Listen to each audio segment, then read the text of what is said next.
Hey, what's going on with the veteran influencers? Once again, Chris Levine. And in today's video, I will be speaking about 3 of the top mistakes that I see veterans / Marines make when they are transitioning out of the military. So, hopefully you're looking forward to it just as much as I am. If you haven't already done so, go and hit that thumbs up. Go and hit that subscribe button. Punch that bell so you get all notifications, and sit back and get ready for the video. Once again, thank you so much for joining us. If this is your first time here on the channel, here on Veteran Influencers, we like to help promote veterans that are entrepreneurs, also veterans that are working on a side hustle to eventually make it to that point to where they are entrepreneurs to help better themselves. Not only that, but we like to help to give advice to those that are currently serving, that will be transitioning out, or just currently serving and maybe doing a longer tenure. Also, those that will be serving here in the future. Today, I wanted to speak about 3 of the biggest mistakes that I see veterans make prior to transitioning out of the military. Whether it's by going to retirement or they're just transitioning at the end of their contract. Now, the topic for this video came about because I saw an article where it said the Marine Corps was talking about extending the transition time of Marines that are getting out of the military. So, mistake number 1, emotionally getting out of the military. And what I say by that is, for some reason, it seems like saying that you're getting out of the military tends to be the cool thing to do, cool thing to say. You're the cool guy or the cool person if you say that you want to get out. So a lot of people start to run with that and they want to seem cool, so they say they're getting out. And I know that saying you're getting out doesn't mean you are, but when you start to say the same thing constantly, you tend to end up going toward that decision, or at least a lot of people tend to go toward that decision because the whole time they've been saying it to themselves. Another way they make emotional decisions is because they had a few bad experiences throughout their time, their tenure in, and they use that towards saying, you know what, they can't see that it's gonna get better, they can't see that it's gonna be different, the later they go on, so they're like, yeah, you know what, I'm just completely done with it. Some other reasons I've seen people in the military specifically say why they want to get out is they say they hate doing duty, or they hate doing field day. And for those of you that are in, you know what field day is, where you gotta, like, once a week you take all your stuff out of your room and you gotta, like, scrub your room, then you get inspected. And I've just heard specifically a lot of people in the military, that's something that causes them to want to transition out as opposed to staying in and making a career. Mistake number 2, never do any additional education. So for those of you that have experience in the civilian world, you've seen that most careers require you to have a degree. So I think it's a mistake that people that are in the military don't do follow-on education and get their degree while they're in, and then they transition out. It's now you have to, instead of building your career from there, you have to go back to school to get that degree, and then you can build. So it kind of puts you like a few years behind the curve when you could have already done it while you were in.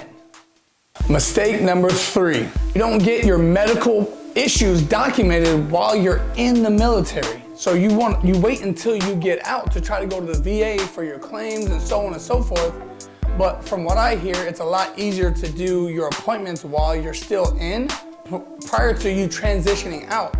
That way you don't have to wait to go to the VA to get your appointments. You can actually start the process of getting your disability while you're actually in, while making copies of your records, or doing all your follow-up appointments, so that when you do get out and you're processing for your disability, it doesn't take extra long because you've already gotten those appointments out the way. One of the things that I noticed about people that are in the military specifically is everybody wants to be so tough. Everybody wants to say, I don't want to go to medical. They feel that it makes them weak to go to medical, or they want to suck everything up and they don't want to actually deal with the issues that they had for a while because they don't want to be that guy or that girl or whatever. Forget all that. When you are injured or you have medical problems and you know you're planning on transitioning out, whether it's retirement or the end of your contract, get all of your medical stuff documented. That way, when you do get out, you've already started the process for your disability, the process for any kind of medical procedures that you may need. So like if you need surgery or something like that. From what I hear, it's better to do all that while you're actually in than to wait till you get out, because the process is a little bit different and it's a little bit more difficult when you get out. Make sure that you document all your medical conditions prior to, and within the year, start making copies of your medical records. And not only that, but do all your follow-up appointments so that when you get out, you already have your disability processing just that much faster. All right, so I know that there's a million other mistakes that veterans make prior to transitioning out, but I just wanted to go over my top 3 right now that from just talking to other veterans and just from my experience in general. I will definitely be making further videos on other things that I've noticed or other mistakes that I've noticed that veterans make prior to getting out. But like I said, I just wanted to put these 3 out there, so maybe it will make a difference in somebody that watches this video and they're like, you know what, I want to make sure I don't make this mistake. But not only that, if any of you have some other mistakes that veterans make, please put it down in the comment section down below.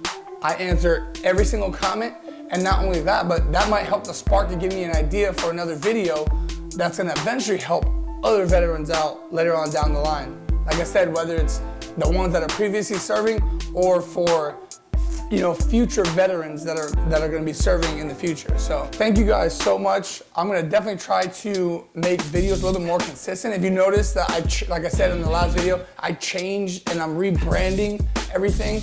So right now my channel's called Veteran Influencer. So I'm kind of like transitioning a little bit. And like I said, my goal is to help veterans, whether it's to help promote their entrepreneurship, help promote their side hustle, or to also give advice to other veterans that will be serving, that are currently serving, to help make their transition better and to also make their time that they're actually in a better experience. So thank you guys so much for everything. I appreciate all your support. Many more videos coming in the future. And like I said, please comment down below anything, any kind of mistakes that you can think of, whether you're actually transitioned out and you know you made a mistake or you made a lot of mistakes prior to, or just if you're still serving, any kind of mistakes that you've seen other people in the military make, other veterans make. So like I said, thank you guys so much for the support. I appreciate each and every one of you guys and looking forward to many videos in the future. Peace.